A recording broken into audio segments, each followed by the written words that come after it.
Domnul Valentin, bine v-am găsit în gospodărie. Vreau să ne spuneți câte ceva despre cultura asta frumoasă și cum ați obținut rezultatul dat. Am făcut un lot experimental anul ăsta cu cultura rapița. Adică anul trecut am semănat-o. Am semănat cu semănătoarea Kverneland Optima și cu Kverneland Monopil. Avem semănat. Avem la 70 și avem la 45 semănat. Și aici, în lotul dat, avem semănat cu Optima la 70 de centimetri între rânduri. Și după cum vedeți dumneavoastră, avem o plantă, o cultură crescută mai sus de 2 metri. Sperăm la un rezultat, la o roadă bogată, să vedem și asta, și rezultatul final, adică așteptăm la recoltare. Așa ar semăna să fie o plantă foarte sănătoasă, foarte bine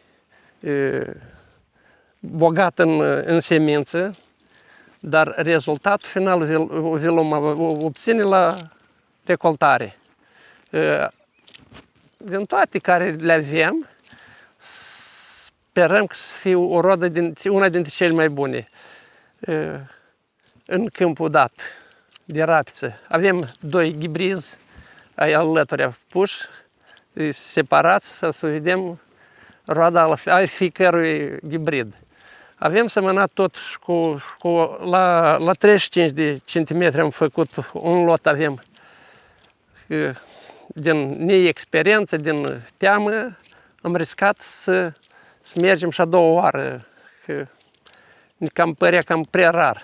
Dar unii la 70 s-au primit o plantație extraordinară. Aici, cum se spune, experimentul rapiței, dacă motanul merge pe rapiță când e uscat, înseamnă că roada va fi foarte bună. Sperăm că să găsim și un motan, un mățișor să-l aducem, că când o să uscat să-i dăm drum, să alerge pe câmpul de rapiță. Este o cultură foarte bună și semănatul însăși asta e la un nivel, aș spune, foarte bun.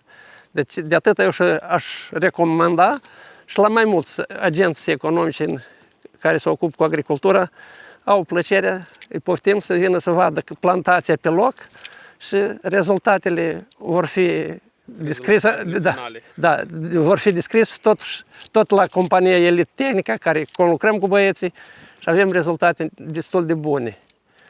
Sunt foarte mulțumit de semănătoarea Optima pentru culturile tehnice. Avem o calitate foarte bună la semănat, la numărul de plante cuvenit dat. Da. Și de ce ești semănătoare Monopil, tot la dânsii procurată, care am semănat sfecla de zahăr, care tot o pune uniform și la adâncimea cuvenită. Am folosit mult timp, ne-am folosit de semănătorile de tipul SLZ,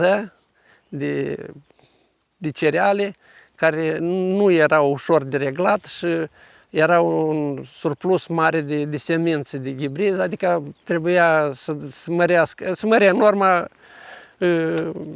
nespus de mult în legătură cu cei că nu se dau la reglat. Asta semănătoare se reglează numărul de plante cuvenit, cât ai pus, atâta se dă. Și adică din informații care am mai avut-o, din care am mai citit, am văzut că este reala posibilitate de a semăna și la 70 și au fost descrise careva lucruri despre cultura rapiță, adică semănat anume la 70.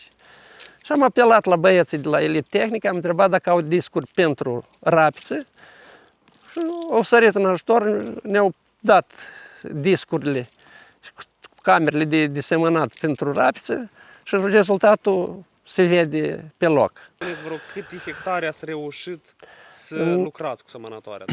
În 3 ani de zile, noi practic am reușit să semănăm cu semănătoarea Kverneland Optima, TF Profi, am semănat în jur de 2000 de hectare. Adică nu necesită mari investiții în reparația ei. Deja am semănat și anul de față, am semănat floarea, porumb am semănat cu semănătoarea dată, care o pregătim deja pentru sezonul următor, adică în toamnă, iar din nou începem.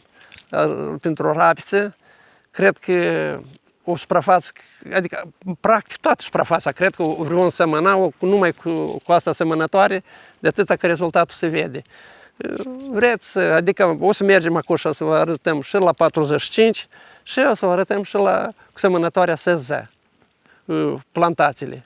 Și o să le comparăm împreună și dumneavoastră să vă impresia despre însuși semănătoarea.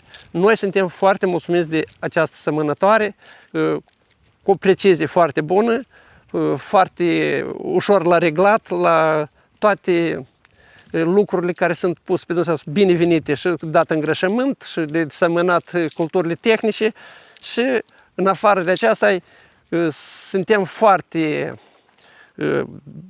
bine dispuși de serviciu care îl face compania Elite Tehnica. În orice minut am sunat, detala care a trebuit e adusă la timp și fără întârziere. N-am avut nicio dată o problemă de asta că să nu putem lucra cu semănătoarea, să staționăm din cauza pieselor de schimb. Suntem foarte mulțumiți, de atât și recomand pentru mai mulți agenți economici de a folosi, de a face vizită, poftim, eu primesc pe... Dăm informații, dăm toate lucrurile pe față. Vreau să spun și nu numai că de atâta că am văzut-o la noi în lucru. Am avut ocazia ca să merg la compania Kvernaland, la uzină, și am văzut asamblarea și tehnologia producerii acestor semănători. În deopște a utilajului agricol care se produce la compania Kvernaland. Am fost în Franța și am rămas uimit de lucrurile care și cum se instalează și cum spun cu cât atenție și cu cât precizie spune fiecare detală la locul ei. Am mai vizitat niște gospodării agricole în Franța, unde tot ne s-au demonstrat tehnica Kvernaland, care lucrează pe câmpurile a Franței. Și, adică la noi avem 3 ani, la fermierul dat care am fost noi, aveau deja 12 ani o semănătoare, Kvernaland, și care el spune că mulți ani să lucreze, el o pregătea că s-o dă să o renoveze, adică ceva la uzină, lor le convenea, le ușor de a merge pe treptele acestea. Mulți mă întreabă de ce anume merg pe linia Kvernaland. De atâta că are calitate, are garanție și de servire la nivel. Domnul Valentin, vă mulțumim pentru timpul acordat și colaborarea care o avem strânsă cu compania Gorda Grupul. Îi așteptăm pe toți la compania Elite Tehnica de a vedea toate produsele, inclusiv semănătoarea Optima Test Pro. Nu se lucrează numai primăvara, dar și toamna lucrează.